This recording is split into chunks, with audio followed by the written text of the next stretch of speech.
What's going on, everyone? Welcome back to another video. Ooh, let me fix that real quick. What's going on, everyone? Welcome back to another video. If you don't know who I am, that means you know. I'm Mark. What's good with y'all? Go check out my other videos. Check them out. Check them out. But first, stay on this one. I think this is one that y'all are going to like, obviously, or else I wouldn't be doing it. Or, I mean, I would do it if I just wanted to do it. But regardless, let's get into it. You saw the title. You read the thumbnail. Same thing, I guess, you know. But you saw the thumbnail. You read the title. Same shit. Whatever, you know. Don't make fun of me. No, I'm obviously in a good mood. But part 2 of 3 handguns that I think are better for concealed carry than home defense. Obviously, if I did a part 2 of 3 handguns that are better for home defense than concealed carry, I obviously have to do part 2 of this as well. So let's get right into it. And number 1, my personal concealed carry gun, the Taurus G2C. Now, a lot of people, own this gun. This is actually one of the more popular, cheaper end guns. For those of y'all who don't own a Taurus G2C or are considering one, make sure to check out my review on it. My Taurus G2C itself, I can say has to be 1,000 rounds at this point. Has to be. I couldn't give you an exact number, but I mean, even with the upgraded recoil spring, we're looking at least 250 rounds. Regardless, not the point. The Taurus G2C comes with a standard 12+1 capacity. It is an not extremely small like the LCP, but it is a very, very small handgun. So therefore, just the size itself already makes it much better for concealed carry than for home defense.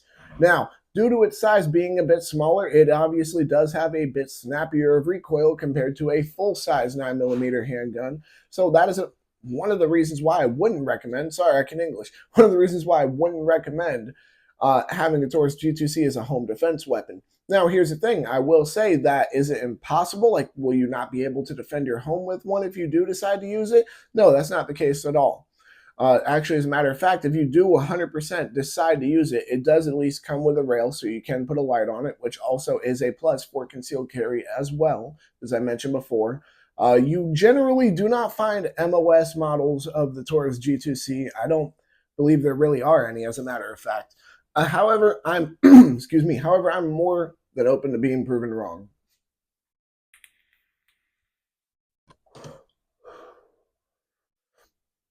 Now, it is a very popular gun amongst concealed carriers.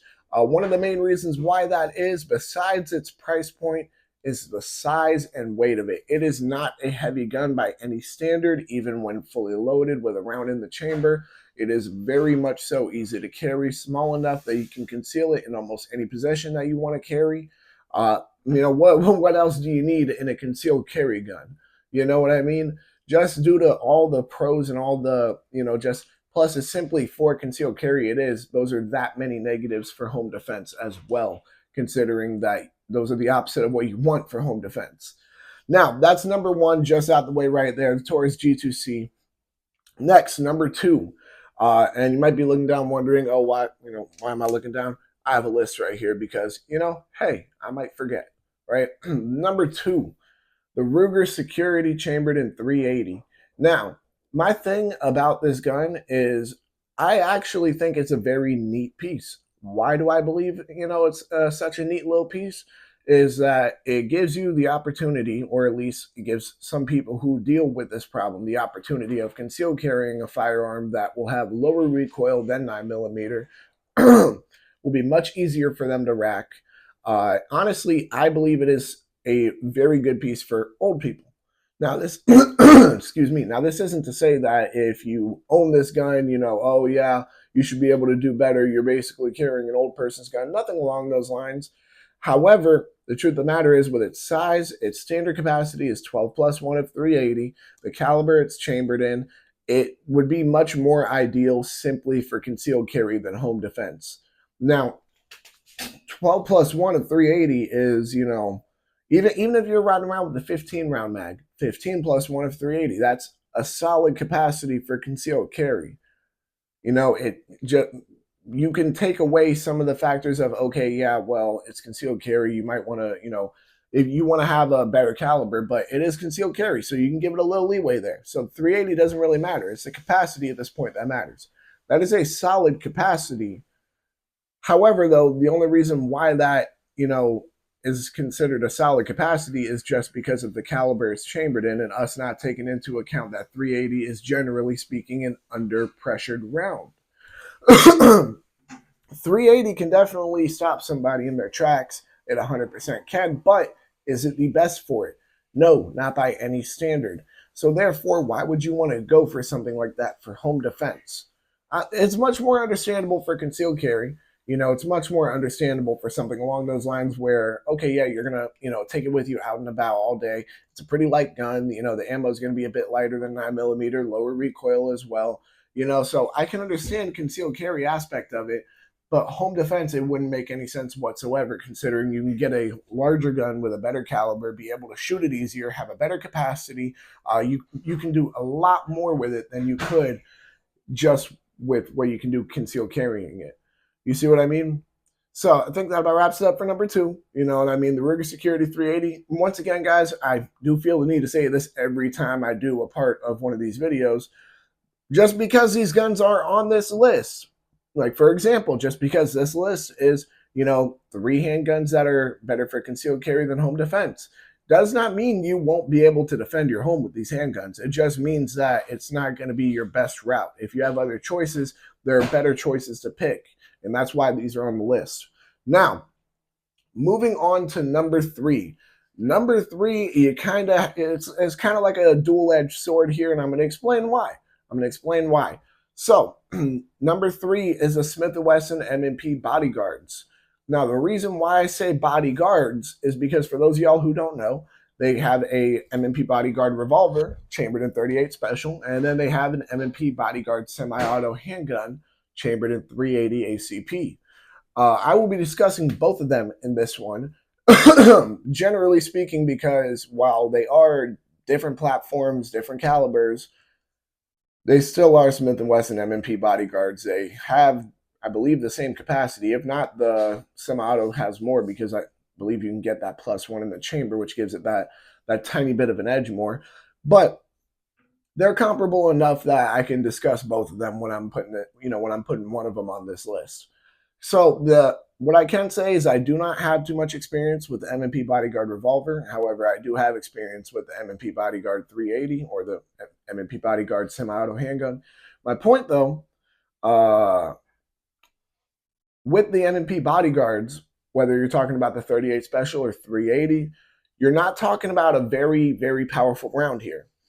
People love to, I really think the only reason why, too, is because NBA Youngboy dropped a song called 38 Baby years ago. But people love to sit here and, add this, I don't know, this little, not to the point of like 45 ACP mythical legend, like Legend of Power, but they like to act like 38 Special does more damage than it truthfully does. The matter of fact is that 38 Special performs, ballistically speaking, around the same as 380 ACP. That's another reason why I'm okay with comparing both of them and talking about both of them when I did this list. So technically speaking, you're not getting, 3 handguns, you're getting 4 there. So, hey, look at that. Giving back to y'all even more. Now, back to what I was saying. With the M&P Bodyguard revolver, chambered in 38 Special, you're, as I said before, in both, you're not really dealing with too great of a caliber when it comes to stopping somebody.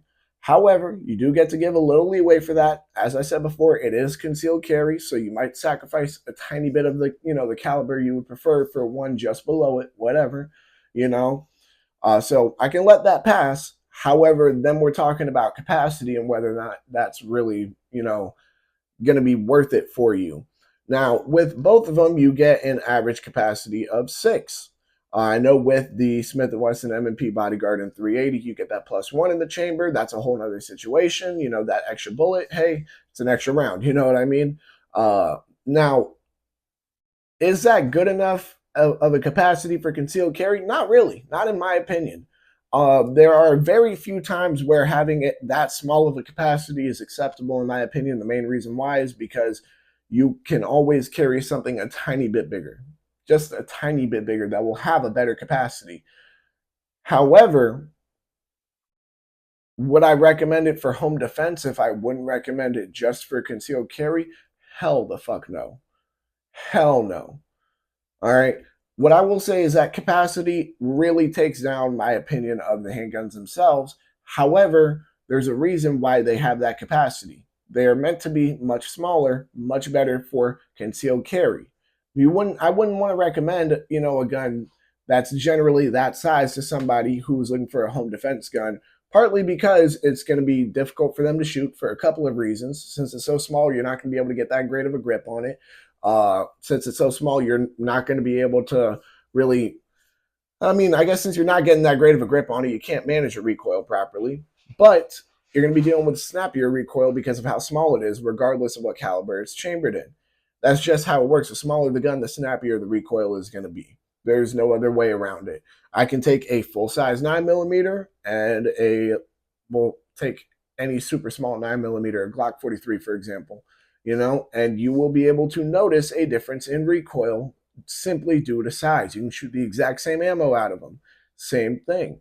So with the capacity being as low as it is, as I said, not a great plus here. Not a great plus, or at least not for home defense. Concealed carry, it does make more sense, as I said before, with the capacity being not so high. It is definitely something that, with the calibers they're chambered in, it's definitely something you want to be careful of having that low of a capacity, regardless of what situation you're in, whether it's concealed carry or home defense. But as I said before, there is a reason why there is that low of a capacity for those firearms. With revolvers, they generally already have a low capacity. That's just how it works. But with the 380 ACP Bodyguard, I mean, it's such an incredibly small handgun that it would be kind of a waste to use for home defense, in my opinion. If it's your only gun, of course, you know what I mean? As I said before, all the guns on this list, I'm sure you can use them to defend your home. I'm sure it's not impossible to defend your home with them, and that they're only good for concealed carry. It's just that they definitely, simply just because of their size, the capacities, the caliber they're in, are going to be much better for concealed carry than they would be for home defense. I think that about wraps it up for this video. With that being said, remember, guys, whole list right here: Taurus G2C, we got the Ruger Security 380, and then we got the Smith & Wesson M&P bodyguards, whether we're talking about the revolver and 38 Special or the semi-auto handgun and 380 ACP. Now, as I said before, are these bad guns? No, not by any standard. These guns actually have a pretty solid reputation around them. All of them do. But would they be best for home defense? No. Is it impossible? Also no. But if you have a choice, you can definitely pick something better. With that being said, y'all make sure to like, comment, subscribe, share, hit that bell. When you hit that bell, hit all. And because you agree with me, while these three handguns, they might be phenomenal for concealed carry, probably not your best bet for home defense. If you agree with me, make sure to check out all my other videos. Y'all make sure to stay legal, stay safe, stay dangerous. Have a good one, y'all. Peace.